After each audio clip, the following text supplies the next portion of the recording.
अख्तरुल ईमान।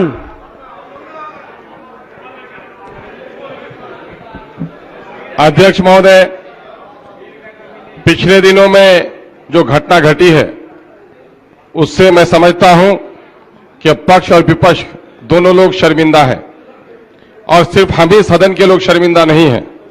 हम आसन की इज्जत करना, आसन के आदेश का पालन करना हमारा परम दायित्व है।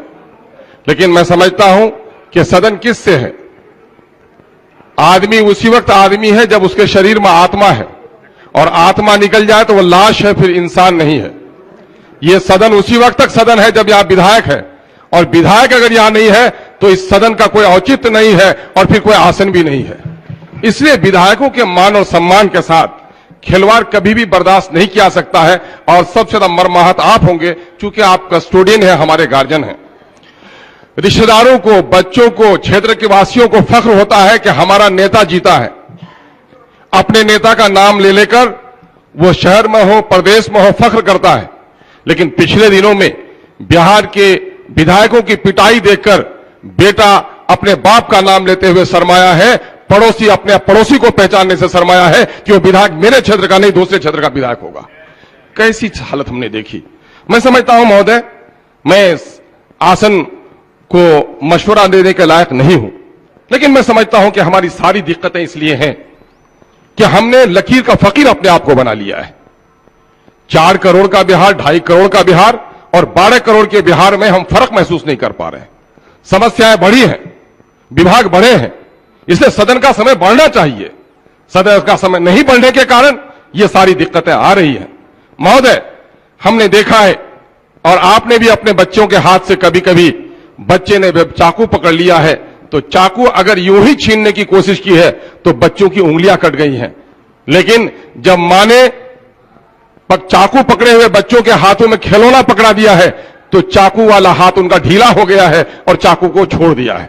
मैं समझता हूं कि इस क्राइसिस से निपटने के लिए हमारे पास एक मौका था, और आप सर्वोपरि हैं। आप कह सकते थे कि ठीक है, सदन को 2 दिन के लिए, 3 दिन के लिए उबलते हुए पानी में चेहरा नजर नहीं आता, रोष और आक्रोश में सच्चाई दब जाती है।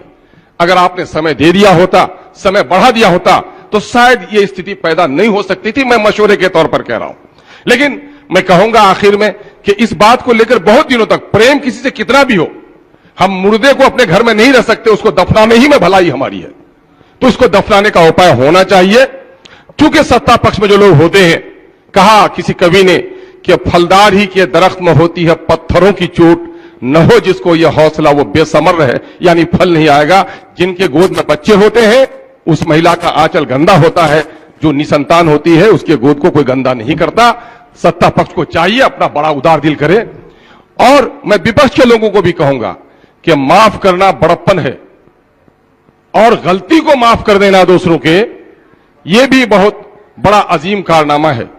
तो हम इन लोगों को मिटाए। लेकिन एक बात आखिर में कह के जाऊंगा कि वक्त सबसे बड़ा मुंसफ हुआ करता है। अगर हमने पुलिस के उन बिगड़े हुए अफसरों की खैरियत नहीं ली, यकीनन कभी आपने नहीं कहा होगा कि विधायक को पीटो। मैं सरकार को भी नहीं कहूंगा कि सरकार का कोई मंत्री कहेगा कि विधायक को पीटो, नहीं। वो कहा जाता हां कहा तो हुलकूम पकड़ लिया।